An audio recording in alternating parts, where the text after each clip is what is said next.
Donc, bonsoir tout le monde et merci de votre présence à cette heure. Finalement, Martin m'avait déjà présenté.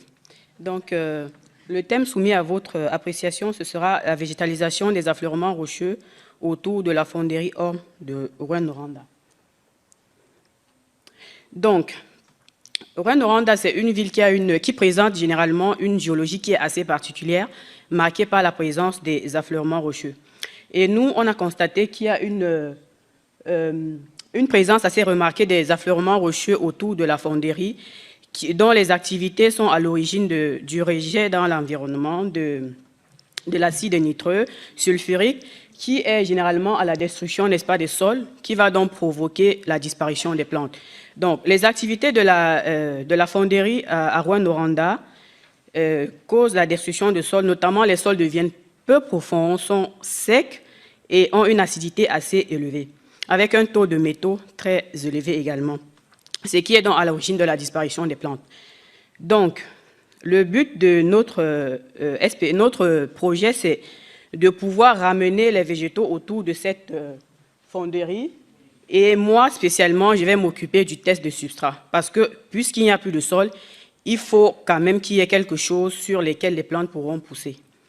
Donc, pour ce, nous allons d'abord procéder au test des différentes espèces en serre, question de s'assurer effectivement que ces espèces poussent, vont germer. Et à côté de ça, nous allons formuler les différents substrats. Parmi les substrats qui ont été choisis, nous avons choisi les copeaux de bois que vous voyez en fond de mon poster.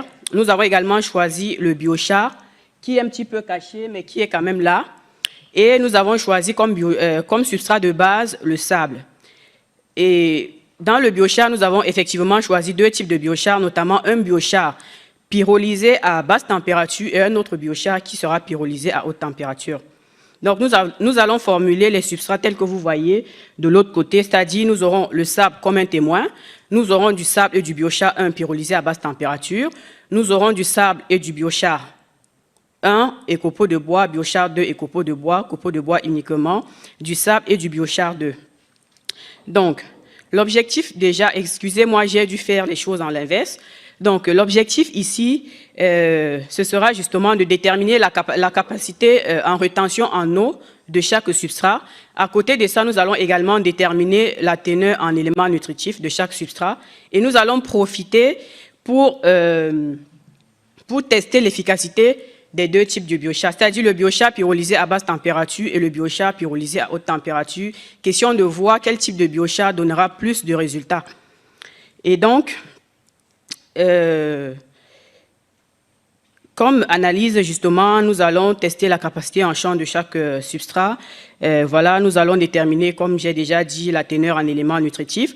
Nous allons également tester la suivi des plantes sur les différents types de substrats que nous allons formuler.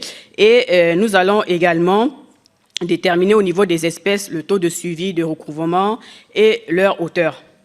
Et enfin, nous allons faire des analyses statistiques. Comme résultat attendu, justement, nous pensons qu'en apportant d'autres types de substrats sur le sable, cela va améliorer la capacité de rétention en eau du sable. Et nous pensons également que, concernant les deux types de biochar comme résultat attendu, nous pensons que le biochar 1 qui sera pyrolysé à basse température va présenter plus de résultats exploitables par rapport au biochar 2 qui est pyrolysé à haute température, notamment parce que on a constaté que lorsqu'un biochar est pyrolysé à basse température, elle présente plus d'éléments nutritifs que les biochars qui sont pyrolysés à haute température. Donc, sur ce, je vous remercie pour votre attention. Merci beaucoup, Rafiatou. Merci.